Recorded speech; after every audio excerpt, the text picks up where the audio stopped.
नमस्कार। आज हम डिस्कस करेंगे गिरिराज पत्रिका, जो कि हिमाचल प्रदेश की साप्ताहिक पत्रिका है। गिरिराज पत्रिका डिस्कस करेंगे, हिमाचल प्रदेश की साप्ताहिक पत्रिका है और फरवरी 2025 का गिरिराज पत्रिका का ये हमारा सेकंड पार्ट है। इससे पहले फरवरी महीने का एक पार्ट, जनवरी महीने के जितने भी पार्ट हुए और प्रीवियस जितने भी मंथ हुए उन सबको हम गिरिराज पत्रिका में डिस्कस कर चुके हैं।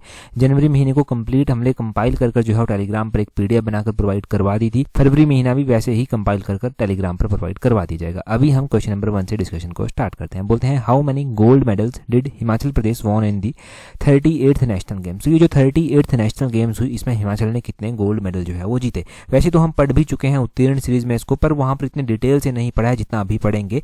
बोलते हैं कि हिमाचल प्रदेश के द्वारा जो गोल्ड मेडल जीते गए वो सिर्फ और सिर्फ 4 गोल्ड मेडल जो था वो हिमाचल के द्वारा जीते गए।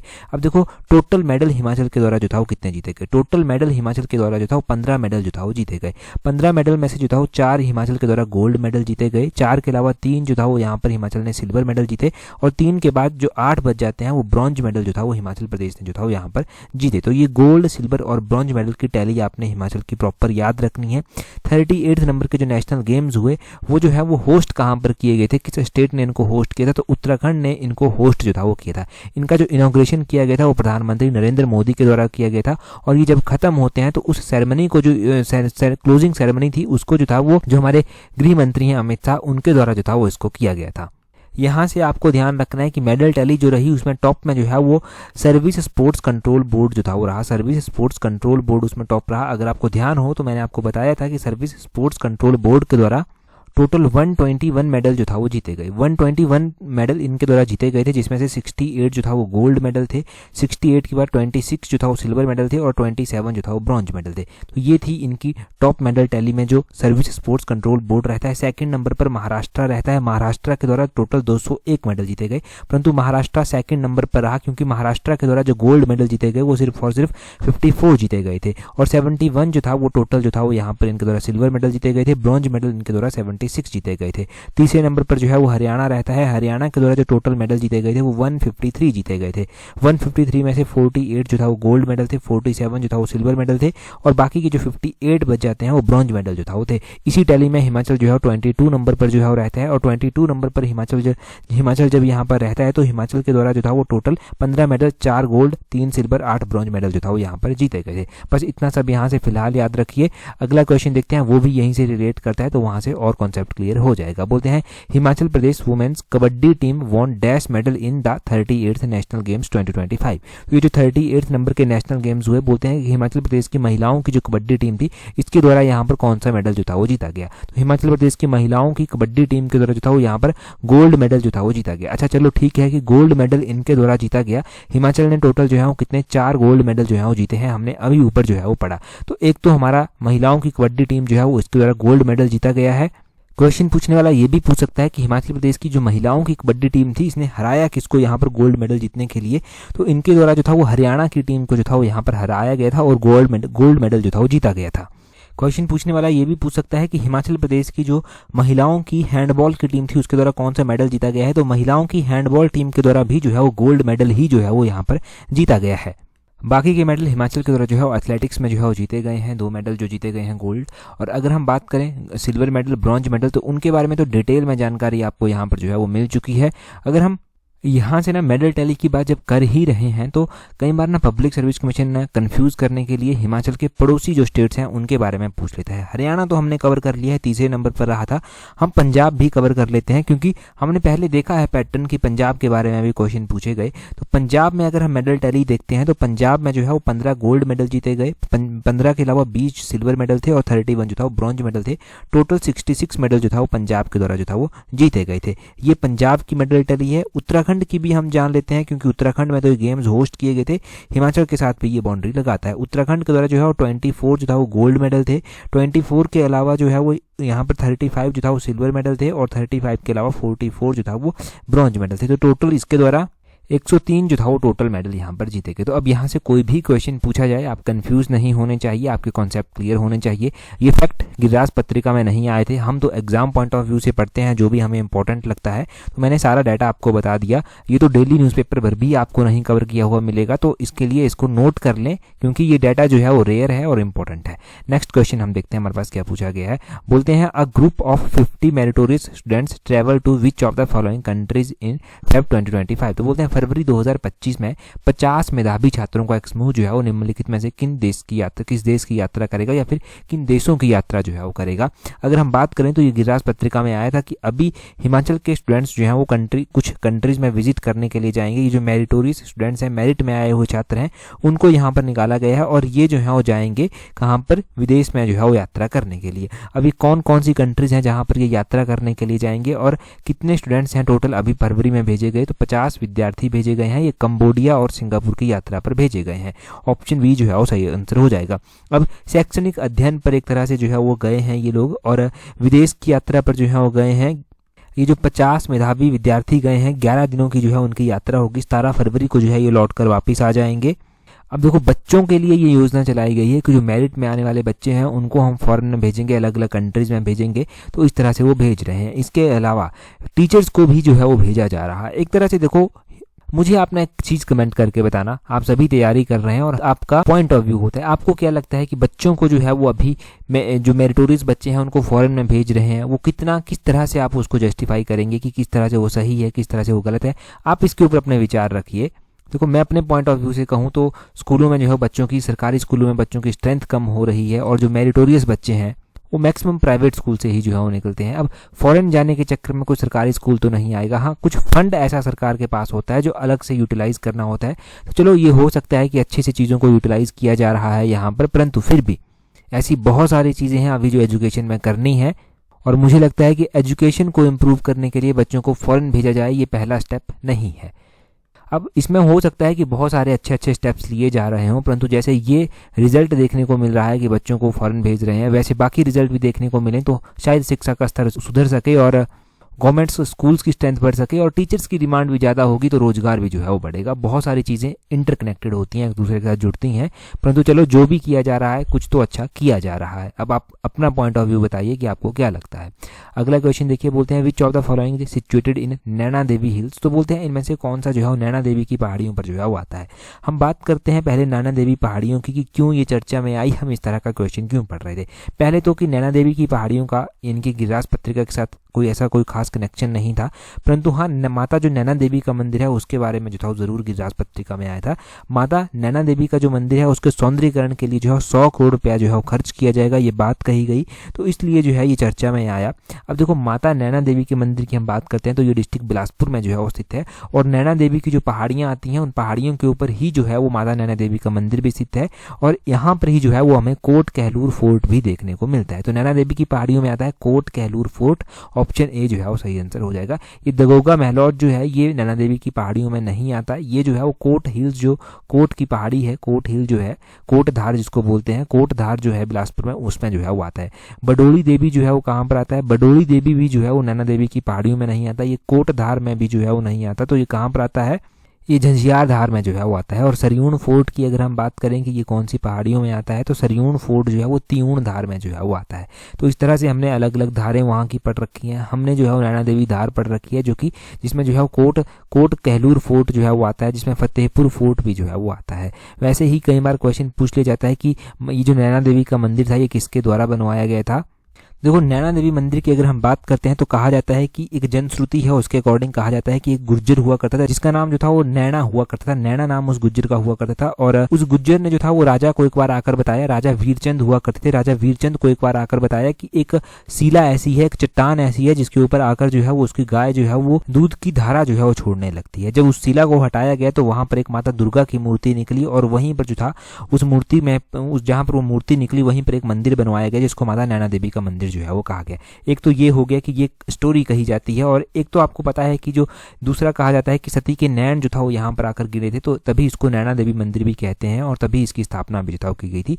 सती के नैन यहाँ पर थे, तो वो एक अलग से कहानी है, पौराणिक हमारे ग्रंथ जो है वहां पर ये प्रचलित है कि सती के नैन यहाँ पर गिरे थे, तो इस तरह से मंदिर है। और एक और बात कही जाती है, एक जनश्रुति के अनुसार जो है वो कहा जाता है कि एक कहलू नामक जो था वो गुज्जर हुआ करता था। एक दिन वो राजा वीरचंद के पास आता है और वो राजा से निकलता है कि उसकी बकरी जो था वो एक शिला के ऊपर खड़ी थी, एक चट्टान के ऊपर खड़ी थी और बाघ ने जो था वो उस बकरी के ऊपर जो था वो आक्रमण करना चाहा, परंतु बाघ आक्रमण नहीं कर पाया। जैसे ही बाघ आक्रमण करता, बकरी जो था वो उस बाघ को अपने सींगों से पीछे धकेल देती थी। 2-3 बार यही सिनेरियो हुआ और वो बकरी को नहीं ले सका, बकरी के ऊपर अटैक नहीं कर पाया और वहाँ पर समझा गया कि जो शिला है वहाँ पर कुछ ना कुछ तो जरूर जो है वो ऐसा है कि जो अपने आप में एक राज है, जिसमें अपने आप एक शक्ति है। तो वहीं पर जो है वो किला बनवा दिया गया और कहलूर गुज्जर के नाम पर जो था वो उसको कोट कहलूर नाम जो था वो दे दिया गया, और यही कहलूर जो था वो बिलासपुर के साथ जो है वो जाना जाता है। तो ये अलग अलग कहानियाँ जो है वो प्रचलित हैं, जो कही जाती हैं, जो बताई जाती हैं। कई बार बेसिकली क्वेश्चन ये पूछा गया है कि माता नैना देवी के मंदिर का निर्माण किसने करवाया था, तो वो जो था वो वीरचंद के द्वारा करवाया गया था और नैना गुज्जर के कहने पर जो था वो करवाया गया था। तो इतना सब यहाँ से आपका क्लियर होता है। अगला क्वेश्चन देखते हैं हमारे पास क्या जो है नेक्स्ट क्वेश्चन में पूछा गया है। नेक्स्ट क्वेश्चन में हम डिस्कस करते हैं नेक्स्ट क्वेश्चन को। उससे पहले देखिए, अगर आप तैयारी कर रहे हैं हिमाचल प्रदेश पब्लिक सर्विस कमीशन के पेपर 1 के लिए, आप हाई कोर्ट के एग्जाम के लिए तैयारी कर रहे हैं, आने वाले Himachal Pradesh public service commission या हिमाचल प्रदेश राज्य चयन आयोग के एग्जाम के लिए, जैसे TGT, JBT या फिर सब इंस्पेक्टर या फिर हिमाचल के किसी और एग्जाम के लिए आप तैयारी कर रहे हैं, तो आप हमारी कॉम्प्रिहेंसिव टेस्ट सीरीज को टाइमली ज्वाइन कर सकते हैं और अपनी स्टडी को जो है वो एक अच्छी शेप दे सकते हैं। आप चाहें तो अपनी छोटी छोटी कंपनियों को जो है टाइमली इंप्रूव कर सकते हैं और सीख सकते हैं, बार बार रिवाइज कर जो है वो एक अच्छी शेप अपनी स्टडी को दे सकते हैं। तो सही टाइम है टेस्ट सीरीज को ज्वाइन करने का। नीचे डिस्क्रिप्शन बॉक्स, कमेंट बॉक्स में टेस्ट सीरीज का लिंक दिया गया है, वहां से आप ज्वाइन कर सकते हैं। अगला क्वेश्चन देखते हैं। बोलते हैं in which year Ishwar Sen of Mandi was defeated by Sansar Chand of Kangra. तो मंडी के राजा ईश्वर सेन की कहानी जो था वो गिरिराज पत्रिका में बताई गई थी। क्यों बताई गई थी, उसको किसके साथ जोड़ा गया था, वो भी हम चर्चा करेंगे। परंतु ईश्वरी सेन को जो था वो मंडी का राजा हुआ करता था ईश्वरी सेन। इसको संसार चंद जो कि कांगड़ा का राजा होता था उसने कब जो था वो बंदी बनाया था। तो 1792 की ये बात है कि संसार चंद के द्वारा ईश्वरी सेन को जो था वो बंदी बना लिया गया था और बंदी बना लिया गया था और अपने साथ ले गया था। 12 वर्षों तक बंदी बनाकर रखा था। नदौड़ नामक स्थान पर जो था वो बंदी बनाकर रखा था। नदौड़ जो कि ब्यास नदी के किनारे बसता है। जब गोरखा जो था वो संसार चंद के ऊपर आक्रमण करते हैं 1805 के करीब, तो गोरखा आक्रमण के समीप जो है वो ईश्वरी सेन जो है वो यहाँ से आज़ाद होता है और मंडी में जाकर फिर से मंडी जो है वो वापिस जाता है। पूरी कहानी मैं बताता हूँ आपको कि क्यों चर्चा में आई और किस तरह से ये इंपॉर्टेंट है। अभी ना मंडी में शिवरात्रि मेला जो है वो मनाया जाएगा, शिवरात्रि फेयर जो है वो स्टार्ट हो जाएगा। तो बोलते हैं शिवरात्रि मेले को लेकर अलग अलग कहानियां जो है प्रचलित हैं। तो उसमें से कुछ कहानियां जो बताई गई थी वो इंपॉर्टेंट है, वो जानिए। मंडी के राजा सूरज सेन हुआ करते थे, उनके 18 बेटे थे। 18 बेटों की मृत्यु जो था वो अल्पायु में हो गई थी। अब बेटों की मृत्यु हो जा रही थी एकदम से, तो राजा वहां से बड़ा निराश था। राजा ने अपना सारा राज्य जो था वो माधवराव, जो भगवान माधवराय थे, उनको समर्पित कर दिया था और उनका संरक्षक बन गया था और फिर राजकाज को देखने लगा था। और इसी के परिणाम स्वरूप सूरज सेन के द्वारा माधवराव मंदिर भी जो था वो बनाया गया और माधवराव मंदिर में जो था वो एक सुनार थे जिनका नाम भीम था। भीम के द्वारा जो था वो यहाँ पर माधवराय की चांदी की मूर्ति जो था वो स्थापित करवाई गई थी। और शिवरात्रि का मेला जब स्टार्ट होता है तो माधवराय की जलेब निकाली जाती है, वो आपको पता है। तो इस तरह से शिवरात्रि का मेला यहाँ पर जुड़ता है राजा सूरज सेन के साथ। एक जुड़ता है राजा ईश्वरी सेन के साथ, जिनकी हम बात कर भी रहे थे कि 1792 में जो था वो कांगड़ा के राजा संसार चंद ने इनको बंदी बना लिया था और 12 वर्षों तक बंदी बनाकर रखा था। और कहा जाता है कि जब गोरखाओं के द्वारा आक्रमण किया गया तो ये यहाँ से आज़ाद होते हैं और जब ये आज़ाद होकर मंडी पहुँचते हैं तो इनका स्वागत जो है वो बड़े हर्षोल्लास से जो है वो वहाँ पर किया जाता है और शिवरात्रि के त्यौहार के रूप में जो है वो इनका जो स्वागत है वो किया जाता है और तभी से शिवरात्रि मेला जो है वो प्रचलित है। इस तरह से अलग अलग कहानियाँ जो है वो प्रचलित हैं। परंतु कॉन्टेक्स्ट क्या है, क्वेश्चन क्या क्या बनते हैं। एक तो ईश्वरी सेन कहाँ पर बंदी बनाया था, इसको नदौड़ में बंदी बनाकर रखा था। 1792 में बंदी बनाया था। कब ये आज़ाद हुआ था, तो जब गोरखाओं ने आक्रमण किया तब ये आज़ाद हुआ था। अब एक और क्वेश्चन यहाँ से ये बनता है कि मंडी का ऐसा कौन सा राजा था जिसने अपना सारा राजपाट जो था वो माधवराय जी के नाम कर दिया था, तो वो मंडी के राजा सूरज सेन जो था वो हुआ करते थे। और एक ये क्वेश्चन बनता है कि मंडी के कौन से राजा थे जिन्होंने मंडी के शिवरात्रि मेले को कल्चरल फॉर्म जो था वो दी थी। कल्चरल फॉर्म राजा सूरज सेन के द्वारा जो था वो दी गई थी। तो राजा सूरज सेन का नाम इस तरह से भी ध्यान रखना है। अगला क्वेश्चन देखिए क्या बोलते हैं। अगले क्वेश्चन में बोलते हैं how many farmers of Himachal Pradesh have been benefited under Himachal Pushp Kranti योजना अप टू दिसंबर 2023। गिरिराज पत्रिका में देखो फूलों के बारे में आता रहता है, नेचुरल फार्मिंग के बारे में आता रहता है, ऑर्गेनिक फार्मिंग के बारे में आता रहता है, परंतु इस बार इस तरह का कॉन्टेक्स्ट नहीं था। परंतु ये पेपर 1 के लिए मोस्ट इंपॉर्टेंट क्वेश्चन है। बोलते हैं कि दिसंबर 2023 तक हिमाचल प्रदेश में ये जो पुष्प क्रांति योजना है, ये पुष्प क्रांति योजना है एक, इस योजना के तहत जो है वो कितने किसानों को जो है वो लाभ मिला है। तो इस योजना के तहत जो है वो अभी तक 212 किसानों को जो है वो फायदा मिल चुका है। कितने? 212 किसानों को जो है वो यहाँ पर फायदा मिल चुका है। पूरा जानते हैं डिटेल से, क्योंकि ऐसे क्वेश्चन पब्लिक सर्विस कमीशन के फेवरेट रहे हैं। ये जो पुष्प क्रांति योजना है इसके लिए जो है वो इसको हिमाचल प्रदेश PKY यानी कि हिमाचल प्रदेश पुष्प क्रांति योजना कहा गया। 11 करोड़ रुपए का बजट जो था वो इसके लिए जो था वो रखा गया था और इसमें से जो है वो 3.55 करोड़ बजट जो है वो अभी तक खर्च किया जा चुका था दिसंबर 2023 तक और 212 किसानों को जो था वो यहाँ से फ़ायदा भी मिल चुका था। इसका मेन क्या था इस योजना को चलाने का रीज़न कि ताकि जो है वो कमर्शियल जो फ्लोरिकल्चर है, जो फूलों की खेती है, उसको जो है वो सरकार जो है प्रमोट कर सके और साथ में ही स्टेट के लोगों को, युवाओं को जो है वो रोजगार भी दिलवा सके, स्किल्ड और अनस्किल्ड रोजगार यहाँ से दोनों तरह की एम्प्लॉयमेंट जो है प्रोवाइड करवा सके। ये जो था वो इस योजना का टारगेट था। तो इतना आपने यहाँ से जो है वो ध्यान रखना था। बस इतना आपने क्लियर कर लिया तो इतना याद रहना चाहिए आपको। पुष्प क्रांति योजना के बारे में कुछ भी पूछा गया तो आपका क्वेश्चन सही हो जाएगा। सीधे 2 नंबर जो है वो बनेंगे अगर कोई भी क्वेश्चन जो है वो इस तरह से डायरेक्टली या फिर इनडायरेक्टली जो है वो पूछा जाता है। अगला क्वेश्चन देखिए, स्टार लर्नर क्वेश्चन है। ये भी काफी इंपॉर्टेंट क्वेश्चन है। इस तरह के क्वेश्चन पूछे जाते हैं। बोलते हैं according to 2023-24 budget estimate what percentage of total expenditure is to be spend on salary, pension, interest payment and subsidies in financial year 2023-24।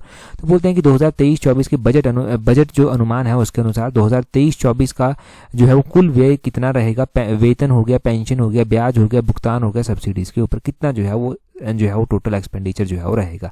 अगर इसके ऊपर हम बात करते हैं कि टोटल एक्सपेंडिचर कितना रहेगा 2023-24 के बजट एस्टिमेट के अनुसार, तो वो जो है वो 57% जो है वो रहने का अनुमान है। 57% ऑप्शन ए जो है वो सही आंसर हो जाएगा। About 57% of total expenditure is likely to be committed expenditure which include salary, pension, interest payment, subsidies. ये फाइनेंशियल ईयर 2023-24 के बजट एस्टिमेट के अकॉर्डिंग जो है वो डाटा है।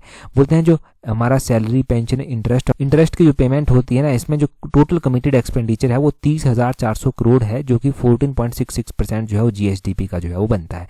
तो ये सारा आपने ध्यान रखना है। 30,400 करोड़ है, 14.66% GSDP का बनता है और 57% जो है टोटल एक्सपेंडिचर जो है कहाँ पर खर्च किया जाता है, वो इस तरह से जो है वो खर्च यहाँ पर किया जाता है।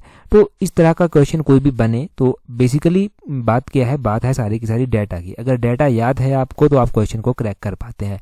क्वेश्चन कैसे भी घुमाकर एग्जामिनर पूछ ले, वो स्टेटमेंट बनाकर पूछ ले, वो MCQ में पूछ ले, आप जो है वो इजीली क्लिक कर देते हैं। ठीक है, तो इस तरह से डाटा को याद रखने की कोशिश कीजिए, क्योंकि एग्जामिनर के माइंड को हम नहीं रीड कर सकते कि वो कैसा ही क्वेश्चन डाल देगा। बहुत बार ऐसे क्वेश्चंस पूछ लेते हैं जो कि एक्सपेक्टेड भी नहीं होते, तो हम हर एक सिचुएशन के लिए तैयार रहने की कोशिश करते हैं। अब हमारे चलते हैं वन लाइनर क्वेश्चन, जो कि काफ़ी इंपॉर्टेंट है। बोलते हैं देखो, वन लाइनर क्वेश्चन की भी 100 क्वेश्चंस की PDF मैंने टेलीग्राम पर आपके साथ शेयर की थी, उसको भी देखना एक बार। बोलते हैं हिमाचल प्रदेश में साहित्य के क्षेत्र में वर्ष 2015 में प्रेरणा स्रोत पुरस्कार किसको दिया गया था। तो साहित्य के क्षेत्र में जो 2015 में प्रेरणा स्रोत अवार्ड दिया गया था वो डॉक्टर नलिनी विभा को दिया गया था, नाजली के लिए। ये आपने ध्यान रखना है। बोलते हैं हिमाचल प्रदेश के मंडी नगर का पुराना नाम क्या था। तो मंडी नगर का पुराना नाम जो था वो सालहियाना था। सालहियाना इसका पुराना नाम हुआ करता था। बड़ा रेयर आपने कहीं पर पढ़ा होगा, परंतु गिलास में आया था ये क्वेश्चन वन लाइन, तो हमने वन लाइनर क्वेश्चन के रूप में इसको यहाँ पर पढ़ लिया। सालहियाना कर जो था वो मंडी का पुराना नाम हुआ करता था। ठीक है, आगे बोलते हैं सिरमौर के राजा धर्म प्रकाश का शासन किस समयावधि में था। तो सिरमौर के राजा जो धर्म प्रकाश हुआ करते थे, उनका टेन्योर कब से लेकर कब तक हुआ करता था। अगर टेंटेटिव का डाटा पता होगा तब भी चलेगा। सिरमौर के राजा धर्म प्रकाश जो हुआ करते थे, उनकी जो समयावधि हुआ करती थी वो 1792 से लेकर 1796 के बीच में जो था वो हुआ करती थी। 1792 से लेकर 1796 तक ये राजा रहे थे। इनके कार्यकाल के दौरान क्या कोई इंपॉर्टेंट ऐसा काम हुआ था। तो इनके कार्यकाल के दौरान जो था वो कहलूर, इन्होंने जो था वो क्या किया था, कहलूर के राजा हुआ करते थे महानचंद की सहायता की थी। कि महानचंद की सहायता जो इन्होंने की थी उसमें इन्होंने जो था वो संसारचंद और हिंदूर जो रियासत हुआ करती थी उस टाइम, उसके खिलाफ जो था वो युद्ध लड़ा था और 1796 में इनकी मृत्यु हो गई थी। उससे पहले हम पढ़ते हैं कि 1773 से लेकर 1792 तक जो था वो कार्यकाल हुआ करता था जगत प्रकाश का। तो जगत प्रकाश राजा हुआ करते थे सिरमौर के, और जगत प्रकाश जो था वो गुलाम कादिर रोहिल्या को जो था वो युद्ध में हराया था। और युद्ध में हराने के बाद उनके द्वारा जो था वो कटाशन देवी का मंदिर भी बनवाया गया था। कटाशन देवी का मंदिर उनके द्वारा कब बनवाया गया था, तो वो लगभग 1785 में जो था वो बनवाया गया था। तो क्वेश्चन बनता है ये भी, कटाशन देवी का मंदिर किसने और कब बनवाया था सिरमौर में। आगे बोलते हैं निर्मंड इतिहास एवं लोक साहित्य एक किताब है, इसके लेखक जो है वो कौन है? तो इसके लेखक हैं दीपक चंद शर्मा, इनका नाम ध्यान रखें। बोलते हैं उड़ीसा के कोणार्क में सूर्य मंदिर है, बोलते हैं ये किस शताब्दी के निर्मित है? तो उड़ीसा के कोणार्क में जो सूर्य मंदिर है वो जो है वो 13वीं शताब्दी के जो है वो बने हुए मंदिर है। जो सूर्य का ये जो सूर्य का मंदिर है भगवान सूर्य का कोणार्क में उड़ीसा में, इसको ब्लैक पैगोडा भी जो है वो बोलते हैं। तो ये भी हमने पढ़ा है कि ब्लैक पैगोडा के नाम से किस मंदिर को जाना जाता है? तो ये सन टेम्पल उड़ीसा जो है कोणार्क का, उसको भी बोलते हैं। बोलते हैं भारत में जो आयुष मंत्रालय है उसकी स्थापना जो था वो कब की गई थी? तो आयुष मंत्रालय की स्थापना की बात करें कि इसकी स्थापना कब की गई थी, तो इसकी स्थापना 9 नवंबर 2014 को जो था वो की गई थी। इस तरह के मंत्रालयों के बारे में, स्कीमों के बारे में पूछ जाता है, खासकर जो कि 2014 के बाद जो था वो स्टार्ट की गई थी। और आयुष मंत्रालय की स्थापना जो था वो, देखो आयुष को ना इस तरह से लिखते हैं AYUSH कर। तो इसकी फुल फॉर्म क्या होती है? A stand for Ayurveda, Y stand for yoga, U stand for यूनानी, S स्टैंड फॉर सिद्धा और H स्टैंड फॉर होम्योपैथी। पूरा नाम इस तरह से बन जाता है ये आयुर्वेदा, योगा एंड नेचुरलोपैथी भी एक बनता है बीच में, योगा एंड नेचुरलोपैथी, और यूनानी, सिद्धा और होम्योपैथी, इस तरह से जो है ये पूरा बनता है। आगे बोलते हैं श्रीमद् भगवत गीता का मूल नाम क्या है? तो श्रीमद् भगवत गीता का जो मूल नाम है वो जय संहिता भी जो है वो उसको कहते हैं, जय संहिता भी जो है वो श्रीमद् भगवत गीता को जो है वो कहा जाता है। आगे बोलते हैं भारत का आइंस्टाइन किसको कहते हैं? तो भारत का जो आइंस्टाइन है वो नागार्जुन को जो है वो कहा जाता है। नागार्जुन को भारत का आइंस्टाइन के रूप में जानते हैं। और जो हम एल्बर्ट आइंस्टीन का नाम पढ़ते हैं उनको जो है वो फिजिक्स में नोबेल प्राइज़ भी जो था वो दिया गया था। 1921 में उनको नोबेल प्राइज़ जो था वो दिया गया था और इनके द्वारा रिसीव किया गया था ये 1922 में। 1921 में ये अनाउंस कर दिया गया था, 1922 में ये इनको दिया गया था, इन्होंने लिया था मतलब, और फिजिक्स में जो था वो इनको ये अवार्ड जो था वो दिया गया था। इन्होंने जो था डिस्कवरी की थी law of photo electric effect की, जिसके लिए इनको ये अवार्ड जो था वो मिला था।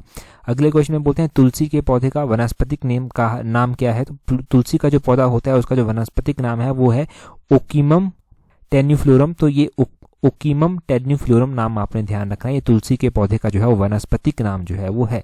पहले तो ऐसे वनस्पतिक नाम जो है वो पूछे गए हैं, साइंटिफिक नाम पूछे गए हैं अलग अलग चीज़ों के, अब तो कम खैर ऐसे क्वेश्चन पूछे जाते हैं।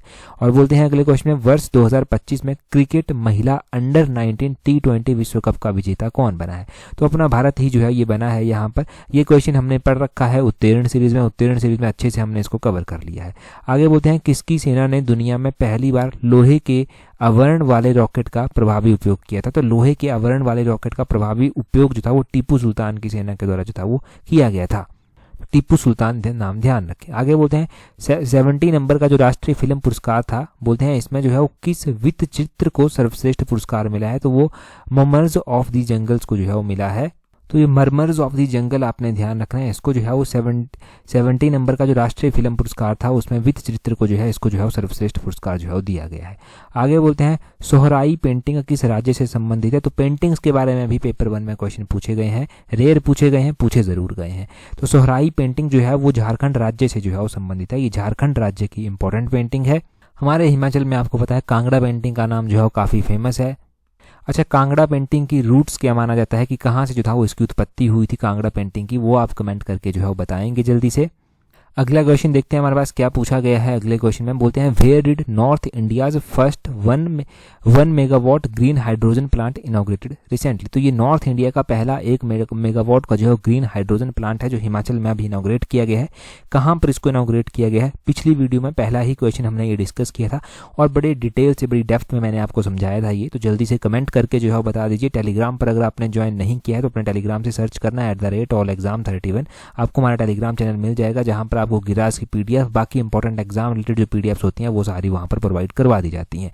आज की इस वीडियो में इतना ही है। That's all for today. Thank you very much for watching and listening it very patience.